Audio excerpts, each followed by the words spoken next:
Hey everyone, my name is Nathan and welcome to Hail. Yesterday I finished the book The Ballad of Songbirds and Snakes and I really enjoyed it. Overall, it gave me a flood of nostalgia being back in the Hunger Games world, and I especially loved getting to know President Snow more as a character. I really should say Coriolanus because he's actually not the president yet. This takes place way before the first Hunger Games. It has already been announced that there will be a movie adaptation for The Ballad of Songbirds and Snakes, joining the other 4 Hunger Games movies to make a 5-film series. Because I knew that a movie was in the works as I read the book, I definitely had certain actors and actresses in my head as I read along. I will be talking about 7 different actors that I want to fill in the roles for the film of The Ballad of Songbirds and Snakes. First off, I want to talk about Tigris. When it comes to Tigris, I imagine someone who's beautiful, but more uniquely beautiful, if that makes sense. And the first actress that came to my mind was Anya Taylor-Joy. I feel like her eyes are like her standout feature, and for some reason, I feel like her eyes and Tigris's eyes would look similar. I don't know if that's like a weird observation. Now, because Tigris is not in the book a whole ton,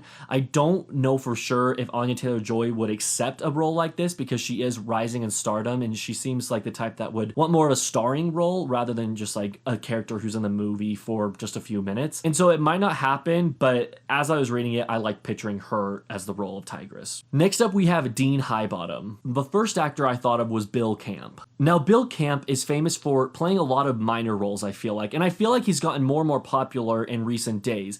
He was in Joker, he was in Dark Waters, and most recently he was in The Queen's Gambit playing Mr. Scheibel. I feel like Bill Camp can give this role to us. Dean Highbottom is someone who is a little menacing, a little intimidating, but at the same time, he's more in the shadows throughout the book. And Bill Camp has played a various amount of roles. Like for an example, when he played in Wildlife, he plays more of a flirtatious man who wants to have an affair with the main character's mom. In The Joker, he plays a detective. And then in Queen's Gambit, he's a more reserved, quiet janitor. I feel like with his acting skills, what I've seen him in, even in the minor roles that I've seen him in, he would be able to pull off this more intimidating role. I can't take credit for this next one, but I have to say that I totally agree with whoever came up with this first. Tilda Swinton as Dr. Gaul. Dr. Gaul is horrifying. In fact, she is the Professor Umbridge of the Hunger Games series. You hate her, but I feel like the difference between her and Umbridge is with Umbridge, you almost sometimes love to hate her, but with Dr. Gaul, you just hate her. She's just like really messed up. One of my earliest memories in life of seeing a villain on the big screen is Tilda Swinton as the White Witch in the Chronicles of Narnia, The Lion, the Witch, and the Wardrobe. She is amazing in that role, and I know that that's more of a child movie and this is more of a young adult, borderline adult film, but what I'm getting at is that she can play those villainous roles and get away with them too, and I think that she would be perfect in this role as Dr. Gaul. For one, she's very intimidating, especially in Narnia.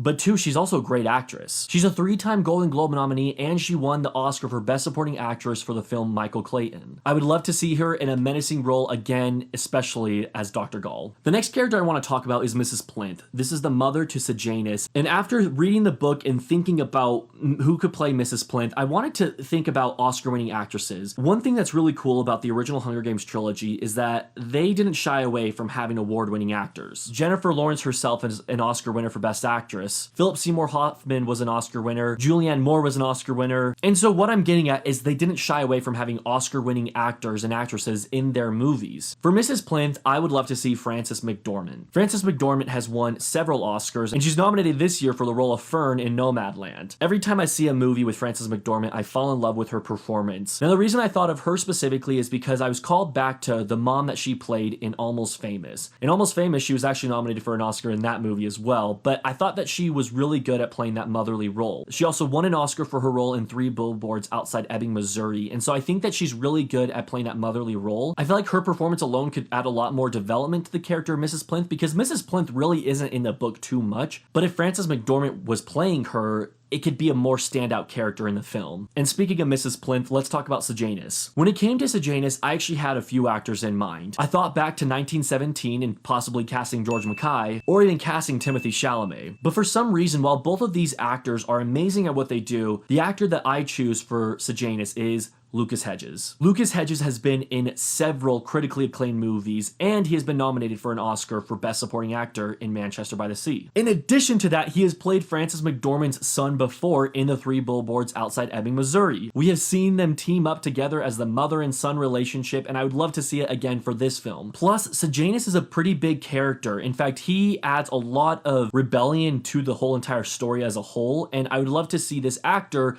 play that character. I think that Lucas Hedges would be great at making us emotional and feeling for him. His performance in Manchester by the Sea is absolutely incredible, and you really feel for him in that movie. If he was able to accomplish what he did in Manchester by the Sea in this movie, I think that he would bring the character to life perfectly. Next up, let's talk about Lucy Gray. I'm not gonna lie, while I read this book, there was only one actress I had in mind for Lucy Gray. That actress is Thomasin McKenzie. I have been amazed by Thomasin McKenzie's performance in every film that I have seen her in thus far. She is pretty young in her career, however, she is getting more and more spotlight after starring in Jojo Rabbit. You may know her from that, but the first performance I ever saw her in was the 2018 film Leave No Trace. In my opinion, she should have been nominated for a Golden Globe, if not even an Oscar nomination for Best Supporting Actress for this film. When Leave No Trace came out, people were comparing her performance to Jennifer Lawrence in Winter's Bone. Now, Winter's Bone was directed by the same director as Leave No Trace, and I'm not saying that she should be casted just because some people think of Jennifer Lawrence when they see her acting, but I'm just saying it's kind of a cool connection, seeing as how Jennifer Lawrence obviously led the previous movie series. I feel like Lucy Gray is more shy, but at the same time outspoken. She stands up for what she believes in. She has her fears, but she's also confident in what she believes in, and she doesn't back down. Her role in Leave No Trace is a very shy teenager who's scared to move on without the aid of her father. However, in Jojo Rabbit, while she is still scared, obviously because she's a Jewish girl in hiding during World War II, she is also very bold, and we see that in her relationship with the young boy in Jojo Rabbit. Those two performances and characters that she played alone, I feel like could complement her potential performance as Lucy Gray in The Ballad of Songbirds and Snakes. One of Lucy Gray's big attributes is singing, and so as far as Thomasin McKenzie's performing skills, I'm not aware of if she can sing or not. I imagine that she isn't an awful singer, but if all else fails, they could have a double sing for her. I can totally see Thomasin McKenzie playing this role. And now for the big role, Coriolanus Snow. Like Sejanus, I tossed up a few actors around when I was deciding on who would be best to play Coriolanus. My original thought was Lucas Hedges, but as I thought about it more and more, I felt like he fit more in the Sejanus role. I then resorted to the movie Dunkirk, which starred several young actors, young adult male actors, namely Harry Styles, which gave an amazing performance in Dunkirk, but also Finn Whitehead, which blew me away in Dunkirk. And while I think that these two actors would be really good, I don't know if I can picture them perfectly as President Snow. Now, that's not to say I wouldn't like to see them in the movie at all. I would love to see them play some sort of other supporting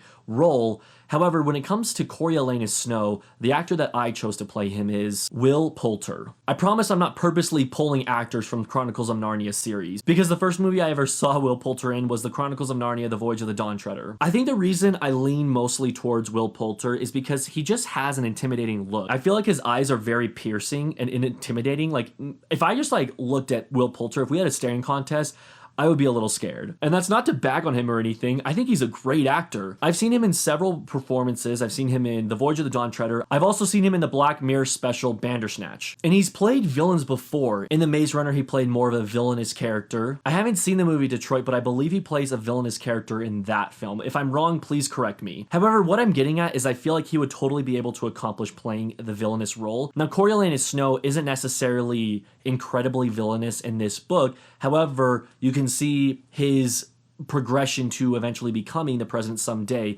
through his actions and his decisions. I don't know what it is, but picturing a young Coriolanus, I see Will Poulter in that role. I feel like he'd be able to accomplish and succeed in being intimidating, as well as being mature enough for the role and looking the right age for the role as well. He's like 28 years old right now, but I feel like he could pull off being an 18-year-old. Those are my thoughts on who could play each character in the Songbirds and Snakes movie. I'm actually really interested to see who they end up casting and how close I will be to the casting choices. Anyway, guys, thank you so much for watching. If you like videos like these where I talk about movies or books for that matter, definitely make sure to hit that subscribe button. Let me know what your dream casting choices are for the Ballad of Songbirds and Snakes movie. This movie should be coming out in 2022, I believe. Don't quote me on that, but it's directed by Francis Lawrence, and so I have 100% confidence because I think he did the last three movies really well.